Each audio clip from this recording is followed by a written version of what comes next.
మిత్రులు మీలో చాలామంది ప్రేమ్ టాక్స్ ఓటీటీకి సబ్స్క్రైబ్ చేసుకునే ఉండుంటారు. అందులో ఒక వీడియో రాముడి పైన చేశాం. అక్కడ ఈరాక్ అనబడే ఒక దేశము, అక్కడ ఊర్ అనబడే ఊరు, ఆ ఊరు పేరే ఊరు. ఇక్కడ చాపెల్ ఆఫ్ రామా, చాపెల్ అంటే మందిరం, రాముడికి సంబంధించిన మందిరము ఏకంగా 6000 సంవత్సరాలు. అంటే మీరు టైం లైన్కు వెళ్ళారు అనుకోండి, ఎక్కడో ఉంటుంది. 6000 సంవత్సరాలు అంటే మామూలు విషయం కాదు కదండి. మరి అక్కడ రాముడికి ఒక మందిరము వీళ్ళు కట్టారు. చెప్పామనుకోండి, మామూలుగా భారతీయులు నవ్వుకుంటారు, నమ్మరు.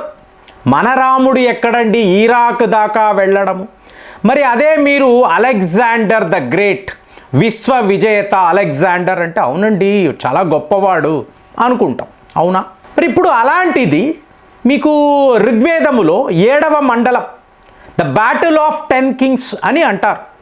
సో ఇక్కడ మీరు చూసారనుకోండి, విశ్వ విజేతలు ఎంతోమంది, ఇందులో రాముడి తండ్రి గారు కూడా ఉంటారు. సో అందుకే ఈ ప్రాంతాలనంతా రాముడి వంశస్థులు పరిపాలించారు అని ఆ వీడియోలో క్లియర్గా మాట్లాడుంటా. అందుకే మీకు ప్రేమ్ టాక్స్ సబ్స్క్రైబ్ చెయ్యండి అని అడగడం.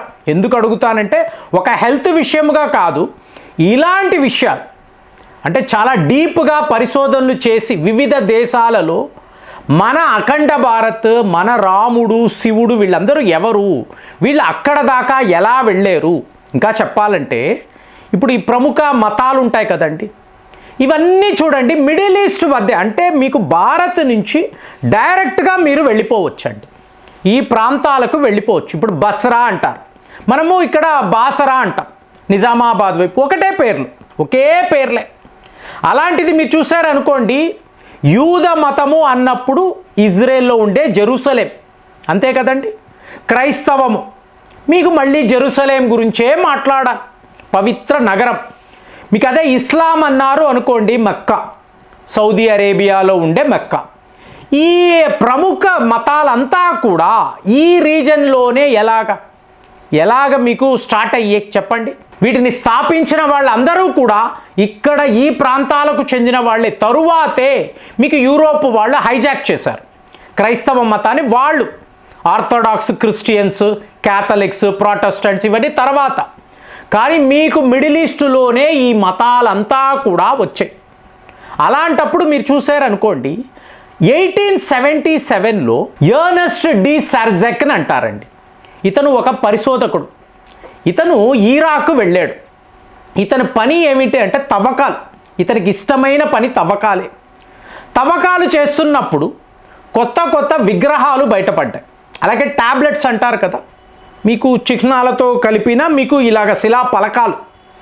సో ఇవన్నీ బయటపడినప్పుడు వీటికి ఈ ప్రాంతానికి ఎటువంటి సంబంధము లేదు కదా, ఎడారి ప్రాంతాలు కదండి. మరి ఇలాంటి ఒక నాగరికత, దానికి సంబంధించిన ఈ చిహ్నాలు ఏమిటి మీకు మొదలుపెట్టాడు, పరిశోధనలు మొదలుపెట్టాడు. ఫైనల్గా ఇదంతా ఏమిటి, మెలూహా అనబడే ఒక ప్రాంతం.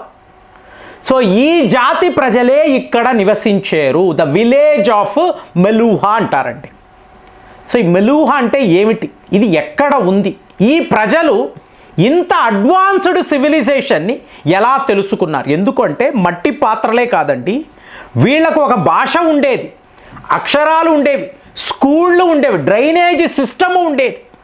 సో మీకు ఒక హై సివిలైజేషన్ ఇక్కడ ఈరాకులో ఇలా ఎలా కుదిరింది అంటే, మీరు చూడాల్సింది ఇదంతా 4500 సంవత్సరాల నాగరికత అని మాట్లాడుతున్నాం. మరి దానికి ముందు 6000 సంవత్సరాలు రాముడు, అవునా? రాజా విక్రమ ఆదిత్య, అందరూ భారతీయులే కదా. మరి ఈ మెలూహా అనబడే ఈ టెరిటరీ ఏమిటి? ఈ మెలూహా అంటే ఈజిప్ట్ వద్ద ఉండే ఒక ప్రాంతము. లేదు మెసొపొటేమియా అంటే మానవ నాగరికత, వ్యవసాయము, ఇదంతా మెసొపొటేమియా, సుమేరియన్ నాగరికత మన పుస్తకాల్లో రాస్తారు కదా. ఇవంతా కూడా పచ్చి అబద్ధాలు, ప్రూవ్ చేయాలి కదా. ఇవాళ భారత ప్రభుత్వము కూడా ఈ పనిలోనే ఉన్నారు. కరికులంనంతా మార్చాలి, ఈ తప్పుడు చరిత్రనంతా మార్చాలి అన్నప్పుడు మనలాంటి వాళ్ళ రోల్ అనేది చాలా ఇంపార్టెంట్. సో ఇప్పుడు ఈ మెలూహా అనబడే ఈ ప్రాంతం చూడండి, మెలూహాకి చెందిన వాళ్ళే ప్రపంచంలో వివిధ ప్రాంతాలకు వెళతారు, వివిధ దేశాలకు వెళతారు. అంతేగాని మెలూహాని వెతుక్కుంటూ ఎవరూ కూడా రాలేరు. ఎందుకంటే ఒక భయం, తెలియని భయం. సో ఫైనల్గా ఇది మెసొపొటేమియా కాదు, సుమేరియన్ నాగరికత కాదు, ఈజిప్ట్ వద్ద ఇలాంటి ప్రాంతాలు లేవు. మలూహా అంటే సింధు నాగరికత, సింధు సరస్వతి నాగరికతనే ఆ రోజుల్లో మెలూహా అని పిలిచారు. సో ఒక్కసారి నిజము బయటపడిన తరువాత ఇప్పుడు ఈ సుమేరియన్స్ ఎవరు? సుమేరియన్స్ అనేవాళ్ళు మెలూహా జాతికి చెందిన ప్రజలే. అంటే సమరము అంటాం కదండి, సమర్ అంటే యుద్ధము కదా. సుమేరియన్స్ ఎప్పుడు యుద్ధాలు చేస్తూనే ఉండేవాళ్ళు. వాళ్ళ శిలాఫలకాల్లో అంతా కూడా పొరుగు దేశంలో పలానా వాళ్ళ మీద దండయాత్ర చేశాము, సో పలానా వాళ్ళని మేము ఇలాగ ఇన్వేడ్ చేశాము, పలానా ప్రాంతాలను మేము స్వాధీనము చేసుకున్నాము, ఇలాగే ఉంటాయి. సో సమరము నుంచే సుమేరియన్, మేరు సుమేరు. ఒకవేళ మీరు గోముఖ్ దగ్గరికి వెళ్ళారంటే మీకు చూపిస్తారు, అది మేరు పర్వతం అండి, ఇది సుమేరు పర్వతం అండి అంటారు. కానీ మీకు ఎక్కడ ఇరాక్ వద్ద ఒక జాతి, దాని పేరు సుమేరియన్స్, వీళ్ళు మెలుగా అనబడే ఒక జాతి, ఒక దేశం, ఒక ప్రాంతము, దాని నుంచి విడిపోయి వచ్చిన వాళ్ళే. ఎలా విడిపోయారు అంటే మీకు ఋగ్వేదములో రాసిన ఎన్నో సంఘటనలు, the battle of 10 Kings. So ఇందులో రామాయణము ఉండొచ్చు, మహాభారతము ఉండొచ్చు, ఇదంతా కూడా కనెక్టింగ్ ద డాట్స్. సో మీరు చూసారనుకోండి, ఇండస్ వ్యాలీ సివిలైజేషన్లో ఎలాంటి నాణాలు, ఈ చిహ్నాలు, మీకు ఇలాంటి సీల్స్ అంటారు కదా, ఆ రోజుల్లోనే వీళ్ళకి భాష ఉంది, సీల్స్ అంటారు, సీల్ వేస్తారు కదా, మీకు అచ్చు అంటాం. ఇవే మీకు అక్కడ కూడా దొరకడం, మీకు అడ్వాన్స్డ్ నాగరికత. అంటే సుమేరియన్ రాజు వీళ్లను తన దేశములోకి రప్పించుకొని మీరు ఇక్కడ ఒక నాగరికతను ఏర్పాటు చెయ్యండి అంటే స్కూళ్ళు, మీకు ఇళ్ల నిర్మాణాలు ఏంటి, 20 స్టోరీ బిల్డింగ్స్ అండి, ఆలయాలండి. సో ఎవరూ కూడా ఇలాంటి నిర్మాణాలు చేసింది లేదు. సో ఆ నగరము పేరే లాగేషన్ అంటారు. అంటే మహేష్, సురేష్, గిల్గామిష్ లాగా లాగేష్. సో ఈ లాగేష్లో ఎవరు నివసించేవాళ్ళు అంటే భారతీయులు. సో ఇది తెలియకుండా ఇప్పుడు ఇవాళ యూరోపులో ఒక ప్రముఖ మ్యూజియంకి వెళ్ళారంటే ఇక్కడ కనిపిస్తాయి ఇవన్నీ. వీళ్ళందరూ ఎవరు, ఇలాంటి భాషలేంటి, అక్షరాలు ఏమిటి, ఈ స్థాయిలో వీళ్ళు ఎలాగ రాయగలిగారు, మాట్లాడగలిగారు, చదవగలిగారు, వంటలు ఏమిటి, స్కూళ్ళు ఏమిటి, యూనివర్సిటీస్ ఏమిటి, ఎలాగా అంటే భారతీయులే. అంటే అక్కడియన్స్ అని అంటారండి.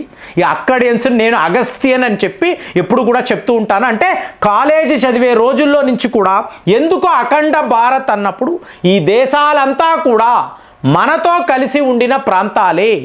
అంటే మీరు ఈరాన్ అన్నారు అనుకోండి, వేదాలు అక్కడే రాశారు. కానీ ఇండస్ సరస్వతి సివిలైజేషన్ అన్నప్పుడు ఈరాన్ కూడా భారత్లో భాగమే. అలాగే ఐరాక్, ఐరా అంటాం కదా, పేర్లు ఉంటాయి కదా, ఐరా అనే పేరు ఉంటుంది. సో ఇరాక్ కూడా భారతమే. కాబట్టే ప్రేమ్ టాక్స్కి సబ్స్క్రైబ్ చెయ్యండి. ఇలాంటి వీడియోస్ మీరు చూసినప్పుడు ఒక మిత్రుడు చూసి నాతో షేర్ చేసిన వివరాలు, దాని గురించే ఇందులో మాట్లాడాను.